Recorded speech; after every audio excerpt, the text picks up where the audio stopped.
हमारे interconnected network में क्या है, तो हमारी स्टेबिलिटी कम होती है, पावर ऑसिलेशंस होती हैं, पावर फ्लो कंट्रोल थोड़ा डिफिकल्ट होता है। पावर फ्लो कंट्रोल का मतलब हम यहाँ से यहाँ की तरफ पावर ट्रांसफर करना चाहते हैं। अब हम चाहते हैं कि ये power transfer it should happen in a controlled वे।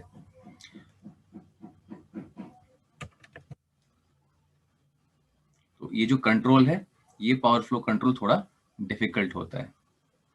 और कभी कभी क्या होता है, there is a large flow of reactive power that leads to voltage collapse. हम जानते हैं कि रिएक्टिव पावर और वोल्टेज जो होती है ये एक दूसरे पे डिपेंडेंट होती है। अगर आप रिएक्टिव पावर डिमांड सेटिस्फाई नहीं कर पाए तो हमारी वोल्टेज क्या होती है, वोल्टेज हमारी कम कम होती जाती है, जैसे कि यहाँ विंटर्स में होता है।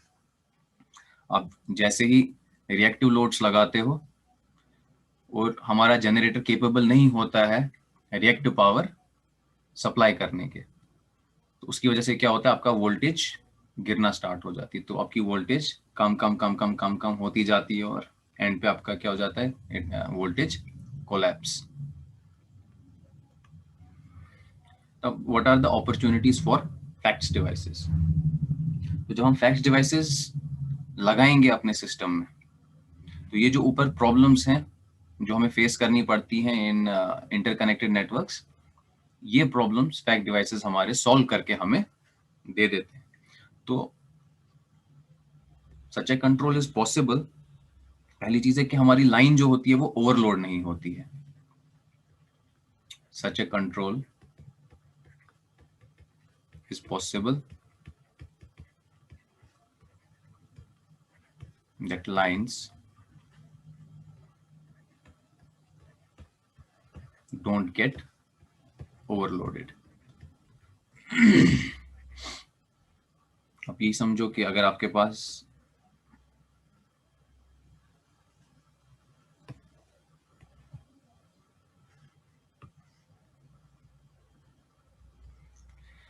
ये आपके पास एक जनरेटर है, इस जनरेटर की कुछ कैपेबिलिटी है कि इट कैन जनरेट 1000 मेगावाट्स, और यहां पर एक आपकी लाइन है और यहां से लोड्स हैं। इस लाइन की रिएक्टेंस है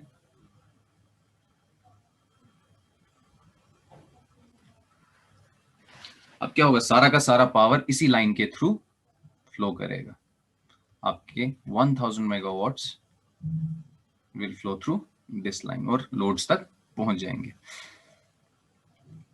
अब दूसरी चीज क्या कर सकते हो, अब ये जो लाइन है, ये लाइन बनी है ओनली फॉर 500 मेगावाट्स।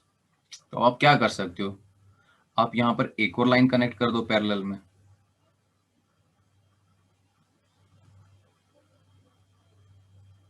ये भी आप 1 ओम की लाइन रखो। तो अब आप क्या देखोगे कि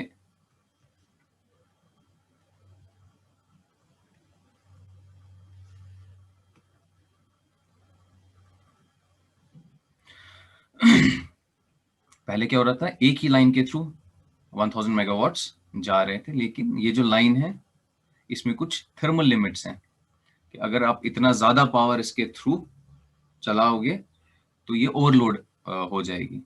इसके लिए हमने क्या आसान सी चीज दे दी, हम instead of 1 line we will use double circuit transmission lines. अब अपने 2 ट्रांसमिशन लाइंस ले ली, अब यहां से 500 मेगावाट्स जाएंगे और यहां से 500 मेगावाट्स जाएंगे। ठीक है, अब आप इससे बेटर आप और पावर फ्लो को कंट्रोल करना चाहते हो, तो आप क्या कर दो, इंस्टेड ऑफ ये आप यहां पर एक वेरिएबल इंपेडेंस लगा दो। अब ये J1 नहीं, आप इसको वेरी कर सकते हो। जब आप वेरी करोगे, वेरी करने से क्या होगा,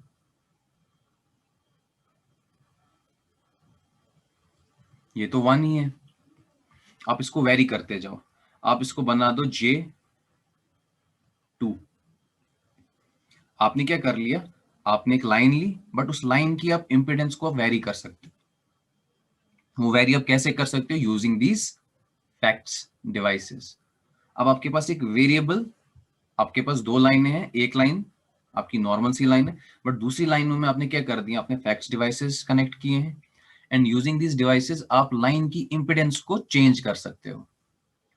तो सबसे पहले मैंने क्या किया, जब मैंने 1 ओम रखी लाइन की इंपिडेंस, तो दोनों जगह से सेम इंपिडेंस है, तो यहाँ से 500 गया, यहाँ से 500 गया। अब यहाँ से 1 ओम है, इसको मैंने 2 कर दिया। अब आप क्या देखोगे, अराउंड 2/3 ऑफ पावर यहां से जाएगा और 1/3 ऑफ पावर यहां से जाएगा।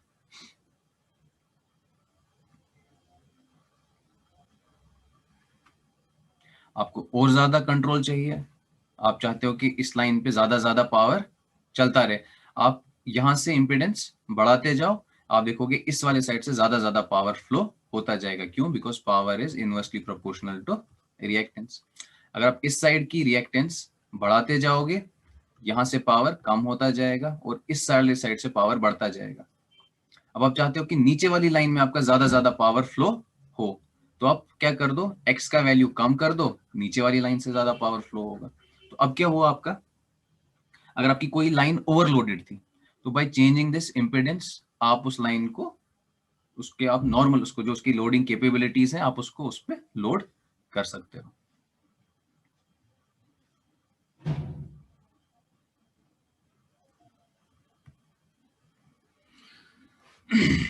सेकेंड एडवांटेज होती है,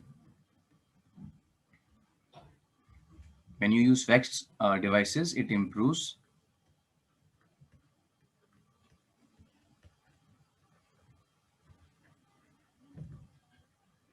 stability of the system.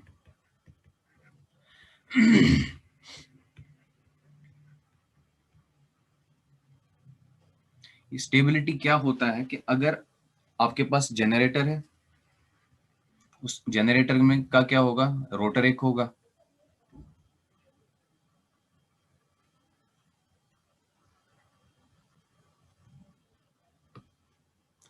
ये एक जनरेटर है, उसका ये रोटर है।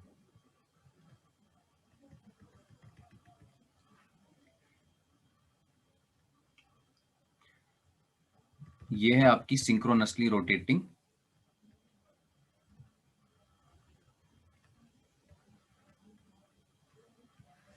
जो आपकी फील्ड होती है, तो वो रोटेट करती है एट सिंक्रोनस स्पीड। ये जो रोटर होता है सिंक्रोनस मशीन का, ये भी रोटेट करता है एट सम सिंक्रोनस स्पीड, और इन दोनों के बीच का जो ये एंगल है,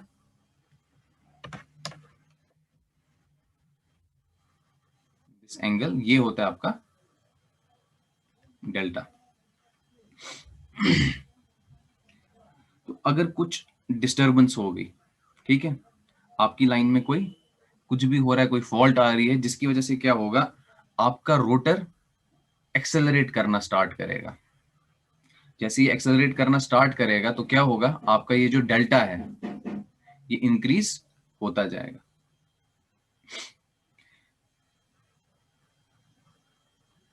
तो जैसे ये फॉल्ट क्लियर होगी, अगर आपका सिस्टम स्टेबल रहा, स्टेबल मतलब ये सिंक्रोनिज्म में अभी भी चल रहा है, तो हम बोलेंगे कि हमारा सिस्टम स्टेबल है।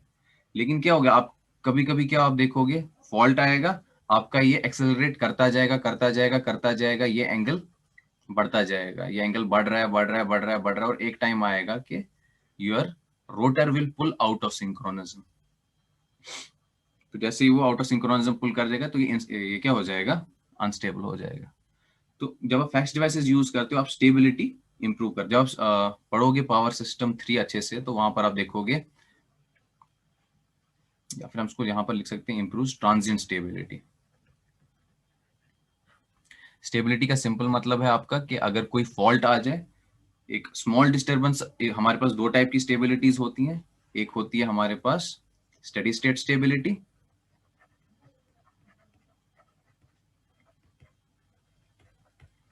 और दूसरी होती है ट्रांजिएंट स्टेबिलिटी।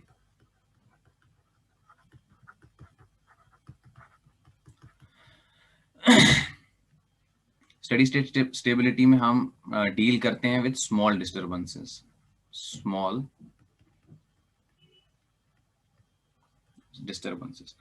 डिस्टर्बेंसेस का मतलब, अगर आपका ये एंगल जो था बिटवीन द रोटर रोटर और जो आपकी सिंक्रोनसली रोटेटिंग एक्सिस है, इनके बीच का जो एंगल है डेल्टा, सपोज अगर ये इनिशियली ये एंगल 5 डिग्री था, एक डिस्टरबेंस आएगी, डिस्टरबेंस के बाद ये एंगल कितना होगा 5.2, स्मॉल डिस्टरबेंस आई है, जिससे ये जो रोटर एंगल है 0.2 है, इसके चेंज अगर आप देख रहे हो 0.2 का है, तो इसको हम बोलेंगे स्मॉल डिस्टरबेंस। और अगर स्मॉल डिस्टरबेंस के बाद भी हमारा सिस्टम स्टेबल रहता है तो हम बोलते हैं this is steady state stable. Transient stability में क्या होती है, लार्ज डिस्टरबेंस।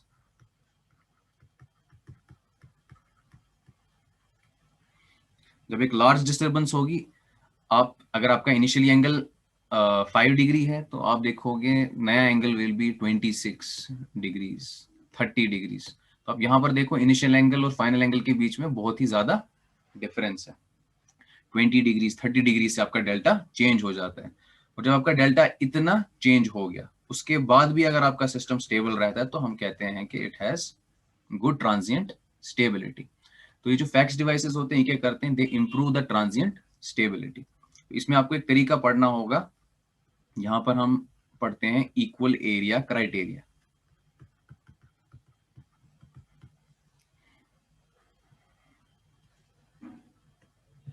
तो हमारा पावर होता है बराबर VS V R sine of delta. Sine की शेप ऐसी आपकी आएगी, यह है mechanical power that is being supplied, और यह है आपका इलेक्ट्रिकल पावर। ये सब चीजें आपको पता होनी चाहिए इन पावर सिस्टम।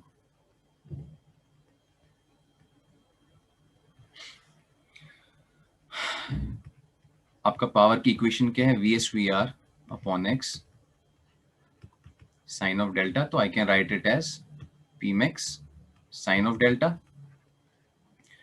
ये जो मैक्सिमम है this is your P max, और साइन ऑफ डेल्टा की वजह से आपकी शेप ये ऐसी आ रही है। तो ये है जो इलेक्ट्रिकल पावर। मैकेनिकल पावर जो सप्लाई हो रहा है, क्योंकि जनरेटर को आपको क्या करना पड़ता है, मैकेनिकल पावर देना होता है, that mechanical power is then converted into electrical power. तो ये रहा वो mechanical power.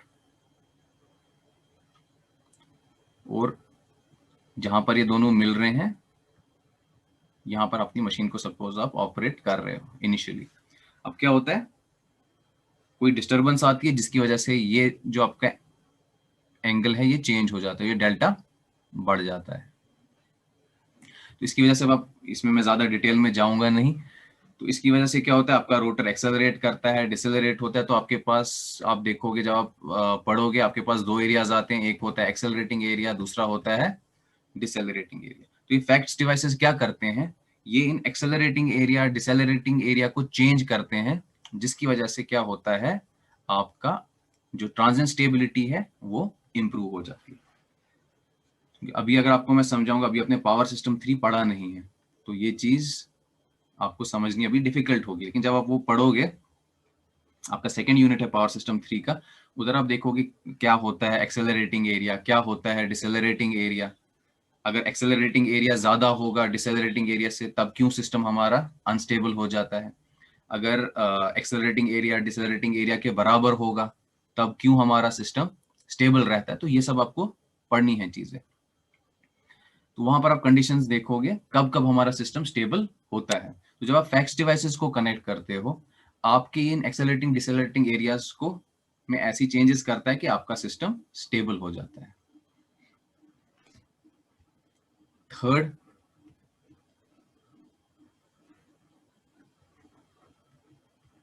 we can increase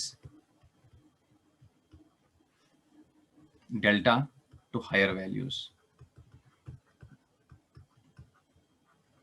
So when you use fax devices, मैंने आपसे अभी बोला था कि to maintain this stability we operate our machine at 30 to 40 degrees. But सबसे बेस्ट क्या था, आप मैक्सिमम पावर कब आप ट्रांसमिट कर पाते, जब आपका डेल्टा होता 90 डिग्रीज। तो यूजिंग फैक्स डिवाइसेस हम क्या कर सकते हैं, हम डेल्टा को हम इसको ले सकते हैं to higher values without losing stability.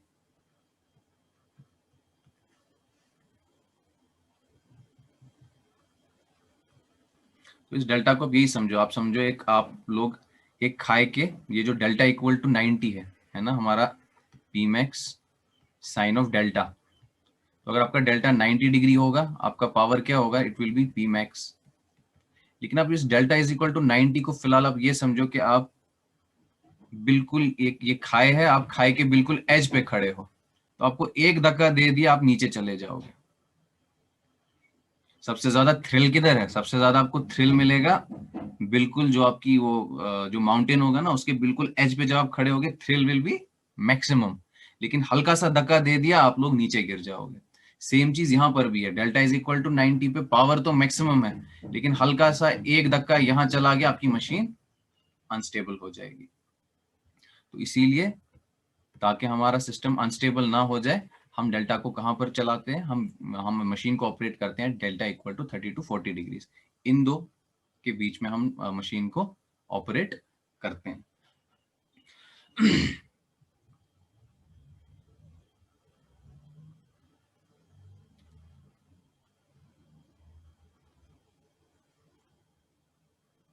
So we can increase delta to higher values without compromising on system stability.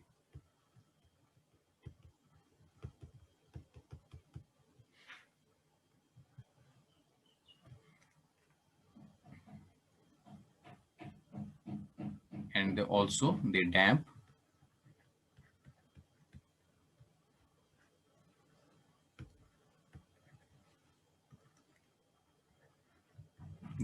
power oscillations. अगर पावर में there are some oscillations in power, तो these FACS devices help in damping them. ये सब चीजें कैसे होती हैं, ये सब हमें डिटेल में पढ़ना है आगे। ये जो भी मैंने अभी पॉइंट्स लिखाए हैं, कैसे ये सब हुआ, कैसे ट्रांजिएंट स्टेबिलिटी इंप्रूव हुई, कैसे हमने अपना डिसेलरेटिंग एरिया बढ़ा दिया जिससे स्टेबिलिटी इंप्रूव, ये सब हमें आगे पढ़ना है। तो अभी तो सिर्फ मैं आपको एक बेसिक वो जिस्ट दे रहा हूँ कि फैक्स डिवाइसेस क्या क्या चीजें कर सकते हैं। पहला पॉइंट फिर भी थोड़ा सा मैंने आपको भी डिटेल वो समझा दिया कि कैसे अगर आपकी एक लाइन ओवरलोडेड होगी, आप कैसे उस पर लोड कम कर सकते हो, जिसकी वजह से आप पावर को कंट्रोल कर सकते हो। दूसरा हमने देखा कि ट्रांजिएंट स्टेबिलिटी हम इंप्रूव कर सकते हैं। थर्ड पॉइंट देखा कि डेल्टा हम हायर वैल्यूज पे हम अपनी मशीन को हायर वैल्यूज पे ऑपरेट कर सकते हैं without compromising on system stability. Fourth point है कि पावर ऑसिलेशंस हमारी डैम्प अब कैसे होती हैं, इसी पे हमारा पूरा सब्जेक्ट बेस्ड है। बट प्रॉब्लम क्या है विद फैक्ट्स के, this is a very costly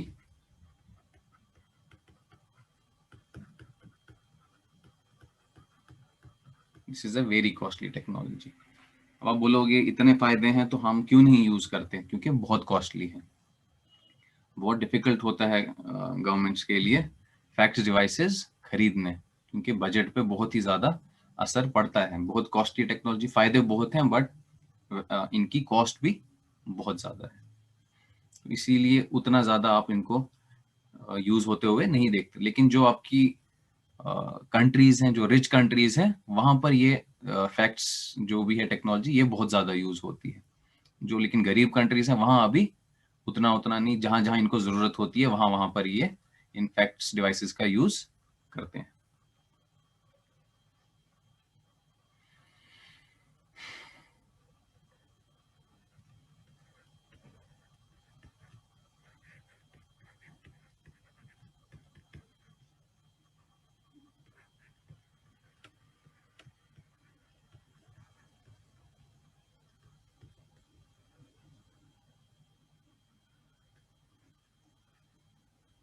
तो आपके पास अगर एक एसी सिस्टम है,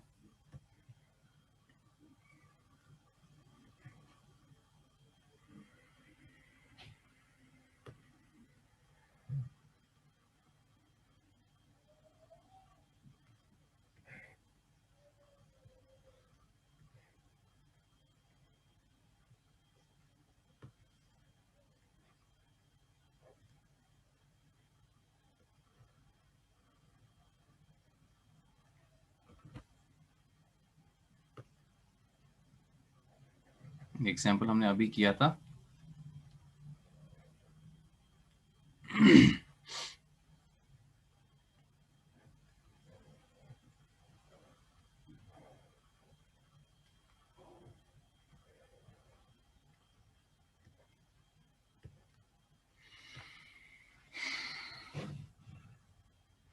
कि अगर हमारे पास if you want to transmit some power from a surplus generation area, ये आपके लोड्स हैं, these are also लोड्स, और ये आपके जनरेटर्स लगे हुए हैं। तो अगर आप सरप्लस एरिया से डेफिसिट एरिया में पावर ट्रांसमिट करना चाहते हो तो आप पावर फ्लो को कंट्रोल कर सकते हो। कैसे? Bye inserting a variable impedance.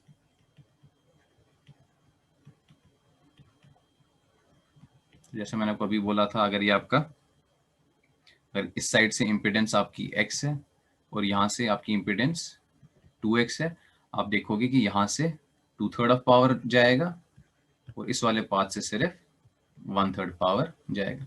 तो by changing the impedance you can control the power flow in an AC system. तो ये जो वेरिएबल इंपिडेंस होती है, आप कैसे करते हो? Using series and shunt compensation.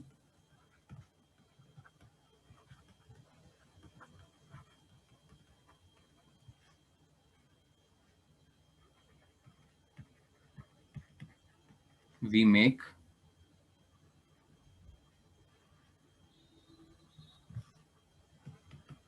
impedance variable।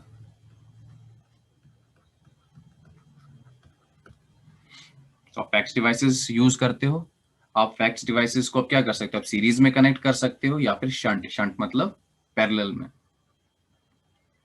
तो जब आप इन डिवाइसेस को सीरीज या शंट में कनेक्ट करते हो तो इसकी वजह से आप क्या कर सकते हो? आप इम्पिडेंस को वेरी कर सकते हो, एंड बाय वेरिंग इम्पिडेंस आप power flow through a line you can control it. दूसरा तरीका क्या होता है पावर फ्लो का? आप कैसे पावर फ्लो को कंट्रोल कर सकते हो?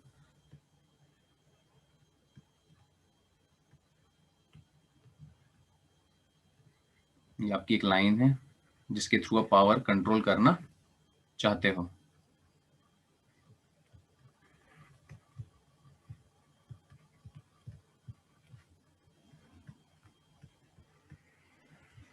जबकि ये वाली लाइन है, यहां पर आप क्या यूज करो?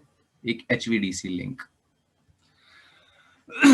आप नॉर्मल यहां पर AC पावर यूज नहीं करो, आप एक HVDC लाइन यहां पर कनेक्ट कर दो। जैसे आप HVDC लाइन करोगे उसमें क्या होता है? आपको HVDC में आप इजीली पावर को कंट्रोल कर सकते हो। तो यहां पर आप एक HVDC लिंक लगा लो। This is your HVDC link और यहां पर कन्वर्टर्स लगे हुए हैं।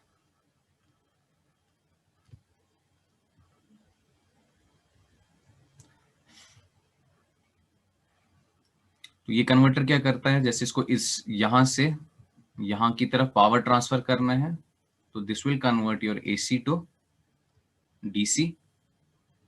आगे DC चलेगा and here you will convert this DC back into AC, and this AC, ये जो फिर आपका AC है, this will go to this generator. तो यहां पर तो HVDC में पावर कंट्रोल बहुत इजी होता है। Power control is easier. कैसे इजी होता है? Just by varying. आप फायरिंग एंगल अपने कन्वर्टर्स के चेंज करो। जैसे जैसे फायरिंग एंगल चेंज होगा आप अपनी वोल्टेज या करंट को चेंज कर सकते हो। तो आप पावर कितना यहां से ट्रांसमिट होगा आप उसको कंट्रोल कर सकते हो। तो जब आपने यहां से कितना पावर जा सकता है, जब आप उसको कंट्रोल कर रहे हो, इस लाइन के थ्रू कितना पावर जाएगा वो भी कंट्रोल हो रहा है। तो सपोज अगर यहां से 1000 मेगावाट्स हैं, आपने यहाँ ऐसा फायरिंग एंगल सेट किया है कि यहाँ से सिर्फ 800 मेगावाट्स आगे जा सकते हैं, तो ऑब्वियसली बाकी के 200 मेगावाट्स को यहाँ से जाना होगा। अब आप फिर फायरिंग एंगल चेंज कर रहे हो कन्वर्टर्स का, आप ऐसा आपने कंडीशन बना दी कि अब यहाँ से 600 मेगावाट्स ही जा सकते हैं, तो बाकी के 400 मेगावाट्स को यहाँ से जाना होगा। तो दूसरा तरीका है, आप क्या करो, आप एक HVDC एक लाइन आप रखो जहां से आपका पावर फ्लो हो रहा है। दिस इज योर, यहाँ पर सारी क्वांटिटीज AC होंगी। लेकिन दूसरा लिंक आप DC लिंक लगा दो। DC लिंक में हमारा फायदा क्या है? आप by varying your firing angle you can control the power flow through this line. तो by controlling the power through this line, इस लाइन से कितना पावर चलेगा वो भी कंट्रोल कर सकते हैं। ये दूसरा तरीका है आपका टू कंट्रोल पावर फ्लो। तीसरा तरीका जो है,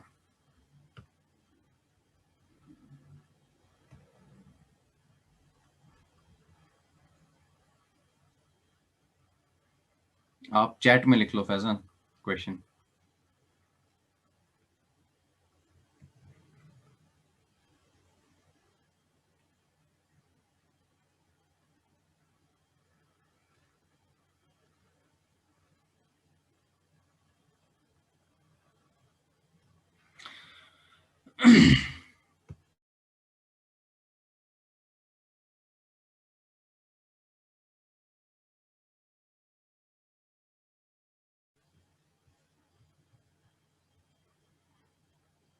ये आपकी एक लाइन है, यहां से आपकी ये दूसरी लाइन है।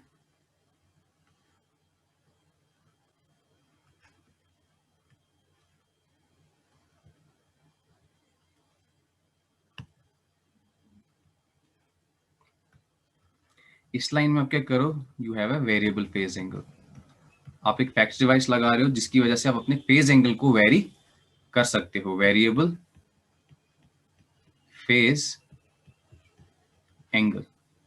तो अगर आपके पास ऐसा एक सिस्टम है, यहां पर you have V at an angle of phi1, this is connected to a system that is having a voltage V2 at an angle of phi2। इसका मैं नाम सेंडिंग एंड रखता हूं, इसका नाम मैं रिसीविंग एंड रखता हूं, और ये है x। तो यहां पे जो आपका डेल्टा होगा, delta will be phi1 minus phi2।